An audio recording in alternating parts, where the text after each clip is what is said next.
नमस्कार मंडळी. तर आज सकाळी सकाळी बागेमध्ये बघा काम करायला आले होते आणि आपली जी काकडीची वेल आहे ना, यावर्षी एकही काकडी आपल्या बागेमध्ये धरलेली नाही. फक्त एकच धरली होती, ती मागच्या व्हिडिओमध्ये तुम्हाला दाखवली. त्याचं कारण आहे बुलबुल पक्षी. म्हणजे धरलेली जी फुलं आहेत ना, बुलबुल पक्षी ठेवतच नाही आहे. सगळी फुलं येऊन येऊन ते खातात आणि मग ती फुलं गळून जातात. त्याच्यामुळे परागीकरण काय होतच नाही आहे. दरवर्षी आपल्याकडे भरपूर काकड्या असतात, पण यावर्षी अवघी एकच काकडी मिळालेली आहे. धरले, वेल खूप छान झालेली आहे, पण पक्षी फक्त बुलबुल पक्षी येतो आणि फक्त ही काकडीची फुलं आहेत ना तीच खातो. आता बाकी ज्या इतर वेली आहेत ना त्यांना काहीही नुकसान करत नाही.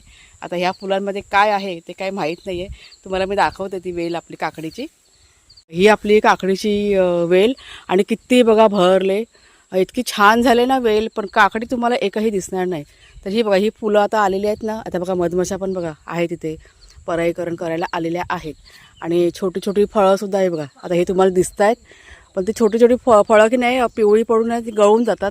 त्याचं कारण आहे ही बघा, ही फुलं आता बघा खाली ना गळून गेलेली. ही सगळी आहे ना बुलबुल पक्षीने ही फुलं आहेत ना खाऊन बघा, हे बघा अशी खाल्लेली आहेत आणि त्यातलं सगळं ते फुलं जर का गळली तर फळ तरी कसं धरणार ना. तर गेल्या वर्षी भरपूर प्रमाणात काकड्या धरल्या होत्या आपल्याकडे, म्हणजे ह्या सीझनला भरपूर होत्या. आणि यावर्षी अशी परिस्थिती आहे की आता काकडीसाठी की नाही बघावं लागतं कधी धरते कधी धरते. आता माहिती आहे काय करणार आहोत आम्ही इथे, आता नेट जे असते ना, ग्रीन नेट बघा असते ना, ती आता आम्ही ना साईडला बांधून टाकणार आहोत. म्हणजे बुलबुल पक्षी एवढं ना ते खाणार नाही फुलं. फळं खाली काही हरकत नाही धरल्यानंतर, पण जर का म्हणजे फळं धरायच्या आधीच जर का पक्ष्यांनी येऊन खाल्लं तर म्हटलं फळं तरी कधी म्हणजे कसे होणार ना, फुलंच जर का खाऊन झाली तर. त्याच्यामुळे आता काहीतरी आता उपाययोजना आपल्याला करावी लागणार आहे. आणि ग्रीन नेट आता बांधणार आहोत आम्ही थोड्या वेळाने.